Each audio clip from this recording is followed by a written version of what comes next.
India ने भी recently announce किया है कि वो जो उनके डिफेंस इक्विपमेंट्स हैं जो वो दूसरे कंट्री से लेते थे वो अब नहीं लेंगे, वो अपने खुद बनाएंगे। इकोनॉमी के जो हालात है वो आपके सामने है। और आज जो मैं बताना चाहूंगा कि पिछले 2-3 हफ्तों में जो हुआ है चीमा साहब, मैं समझता हूं उसने आपको दुनिया में आपको मुंह दिखाने के काबिल नहीं छोड़ा। मेरे साथ पर्सनली मुझसे पूछें तो और टाइट सिचुएशन होगी। क्या आईएमएफ तैयार हो जाएगा उस वक्त फौरी तौर पर? 2 जायजा इजलास तो नहीं हो सके। देखिए, आई थिंक इस वक्त फाइनेंसिंग जो है ना वो पाकिस्तान को नहीं मिल सकती।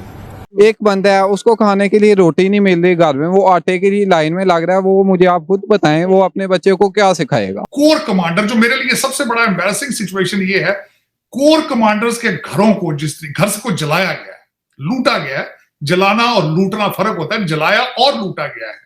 ये लॉजिकल बात है इनकी कि आप रोटी के लिए जब दिन में सारा वो टाइम गुजार देते हो, आप बच्चे को क्या बताओगे कि भाई टेक्नोलॉजी में हमने नाम करना है, हमने आईटी में नाम करना है, डिफेंस में नाम करना है। सर आपकी बात से मैं बिल्कुल एग्री करता हूँ। भूखा पेट कोई मोहब्बत नहीं जानता, ना इसे कोई फलसफा आता, मजहब भी नहीं जानता। बिल्कुल।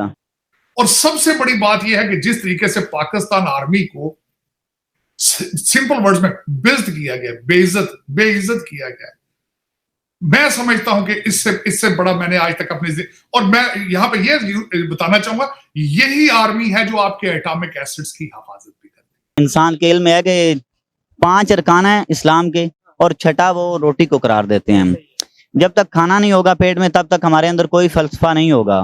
तो हम पीछे से पीछे नहीं जाते जाएंगे। मतलब ये है कि दुनिया बहुत तेजी से एडवांसमेंट की तरफ आ रही है। वो उनका विजन ये है कि शायद 100% जो उनके डिफेंस इक्विपमेंट्स हैं वो आने वाले टाइम में खुद बनाएंगे, कोई इंपोर्ट नहीं करेंगे डिफेंस इक्विपमेंट्स के हवाले से। और हम यहाँ से शायद हमने विजन को उल्टा रखा हुआ है कि हम 100% इंपोर्ट करेंगे। यार मुझे लगता है। जय हिंद दोस्तों, मोर देन 1000 मिलिट्री इक्विपमेंट, 1000 से ज्यादा मिलिट्री इक्विपमेंट अब इंडिया खुद बनाने जा रहा है। उसे अब अदर नेशन से एक्सपोर्ट्स नहीं करेगा। पहले इंडिया फ्रांस, रसिया, अमेरिका से वो एक्सपोर्ट करता था, अपने पास मंगाता था। लेकिन अब इंडिया उन्हीं सामानों को बैन लगा रहा है। वो अब इंडिया में कहीं और से नहीं आएंगी, अब वो मेड इन इंडिया बनेंगी। चाहे वो मिसाइल्स हों, मिसाइल्स तो खैर पहले ही बहुत सारे सामान होते हैं टेक्निकल जो हमें नहीं पता, तो वो सब इंडिया में बनने वाले। इसे सुनने के बाद भिखारिस्तान मीडिया की फट गई कि भाई भारत दूसरे देश की टेक्निक को कॉपी कर रहा है, एज वेल एज खुद तो कुछ ना कुछ डेली बना ही रहा है, और बनाने के बाद अपने तक ही सीमित नहीं कर रहा, उसे अब इंडिया बेचने वाला है थोरली लेवल पे, यानी वाइड लेवल पे सभी कंट्रीज को बेचने वाला है। जैसे इंडिया का जो ट्रस्ट है वो as compare China, as compare Russia, France, America बहुत ज़्यादा है। तो इसलिए African nation most of the equipment अब इंडिया से लेने वाले। साउथ एशियन कंट्रीज, इंडोनेशिया के जो सोशल मीडिया पे ये सवाल किया जाता है, ये सवाल ही इलॉजिकल है। क्यों डिफेंस हमें मजबूत करने की जरूरत है या कम?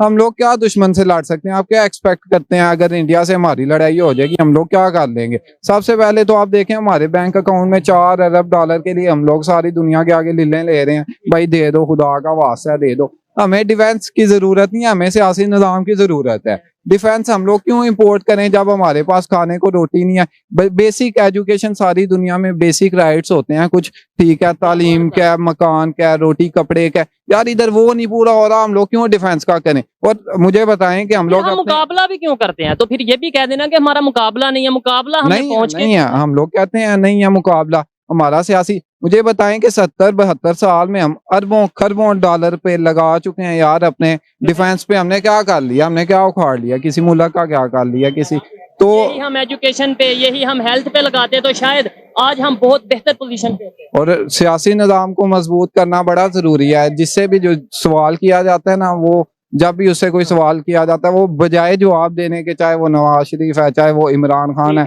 चाहे वो चौधरी इफ्तिखार साहब है, ठीक है, हमारे सुप्रीम कोर्ट के अभी आपने साकिब निसार साहब का केस देखा है, डैम वाले बाबा जी माशाल्लाह पाकिस्तान का बेशबहा जो है पैसा लूट के बाहर ले गए है। उन पे कोई बोल रहा? कोई नहीं कि वो डैम पे काम हो भी रहा है, मीडिया पे उस तरीके से नहीं आ रहा, लेकिन मेरी खबर के मुताबिक उस डैम पे काम हो रहा है। आपने जो बात की है पॉलिटिकल स्टेबिलिटी होगी तो ही बाकी चीजें भी बेहतर होंगी, लेकिन पॉलिटिकल स्टेबिलिटी क्या पॉलिटिशियंस ने करनी है या मैंने और आपने? यानी पब्लिक ने अवेयरनेस लानी है, पब्लिक में अवेयरनेस आएगी तो पॉलिटिकल स्टेबिलिटी आएगी।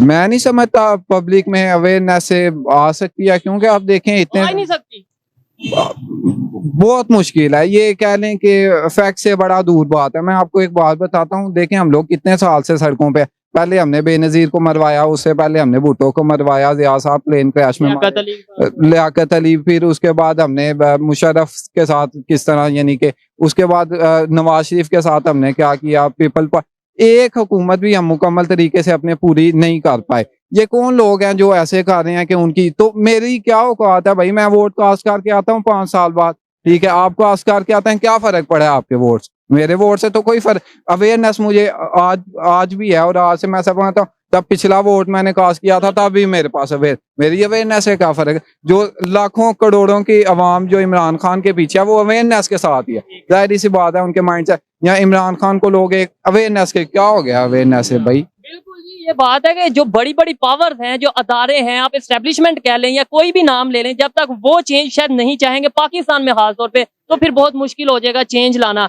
मतलब इन्होंने बोला है अवेयरनेस से खाली कुछ नहीं होगा, ये जो बड़े बड़े पावरफुल अदारे हैं इनको थोड़ा सा सोचने की जरूरत है। सर एक है चीज अवेयरनेस, हम सबको पता होगा कि हम क्या करना चाहते हैं, हम पढ़े लिखे हैं तो पढ़े लिखे इंसान को वोट देंगे, हम गली और नाली और FIR दर्ज करवाने के लिए किसी को वोट नहीं देंगे। वही कश्मीर का नारा लगाने वाले को मजहब के हवाले से सिर्फ चूरन बेच, प्रैक्टिकली कुछ भी इस्लामिक टचें नहीं देंगे, ये कह सकते हैं, इस्लामिक टचें यहाँ पे दी जाती हैं, ठीक है, जब भी किसी को वहां पे सड़कों पे ये आवाम में इतनी सी अवेयरनेस है कि देखें, अगर मुल्क में रहते हुए एक स्टेट जो होता है ना सबसे ऊपर होती है, लेकिन आपके मुल्क में स्टेट ऊपर नहीं, आपके मुल्क में शख्सियात ऊपर। और उसके बाद मैं और जो सबसे ज्यादा जो चीजें उन्होंने की हैं, शोहदा जिन्होंने अपनी जिंदगियां दी हैं पाकिस्तान के, फिर वहां एक मस्खरा जो है, एक लौंडा लपाड़ा, उसने कोर कमांडर का यूनिफॉर्म पहनकर उसने वहां पे जो ड्रामा किया वो एक अलग बात है, कहते हैं पकड़ा जा चुका है, लेकिन डैमेज हैज बीन डन। फिर वो बात यह है कि मैं समझ नहीं आती कि वो कोर कमांडर साहब जो हैं वो पीटीआई का टिकट ले लेते अगर इतने पीटीआई के सिंपथाइजर हैं, जिन्होंने आगे से डिफेंड ही नहीं किया, जिन्होंने अपने पूरे डिपार्टमेंट को डिफेंड नहीं किया, पूरी पाकिस्तान के अंदर उन्होंने इतनी जग हसाई कराई है। अगर उनको इतना सियासत का शौक था पीटीआई का, तो हजूर आप रिजाइन करके तो एमपीए का टिकट ले लेते हैं। इतना मेरा मकसद है, डाउनग्रेड किया गया इंस्टीट्यूशन को, जो एक ऐसा इंस्टीट्यूशन जो पाकिस्तान फेडरेशन की अलामत है, उसको आपने किसी काबल नहीं छोड़ा। और फिर उसके बाद जो मैं दूसरी साइड पे आना चाहूंगा, आपके मुल्क के हालात, आप कहते हैं आपको इनविटेशन, मैं कहता हूं आपकी मेंबरशिप कैंसिल होने शुरू हो जाएंगी अगले कुछ दिनों तक, वो मैं बताता हूं किस तरह। हजूर हमारे जो चीफ साहब हैं, मैं खबर बताना चाहता हूं आपको, रजिस्ट्रार ने रिक्वेस्ट की थी कि मर्सिडीज गाड़ी में लाया जाए। रजिस्ट्रार सुप्रीम कोर्ट के कहने पे उन्होंने ताकीद की गई थी कि इनको जो मुजरम या मुलजम होते हैं उनकी गाड़ी में ना, बख्तरबंद गाड़ी में ना लाया जाए। और वो आपको पता होना चाहिए वो डिक्टेशन या ऑर्डर कहां से लेते हैं। फिर जजेस की एंट्रेंस से लाया गया उनको। फिर जब वो आए अदालत के अंदर तो उन्होंने कहा जी कि मुझे देखकर बड़ी खुशी हुई, आपको मैं बयान नहीं कर सकता।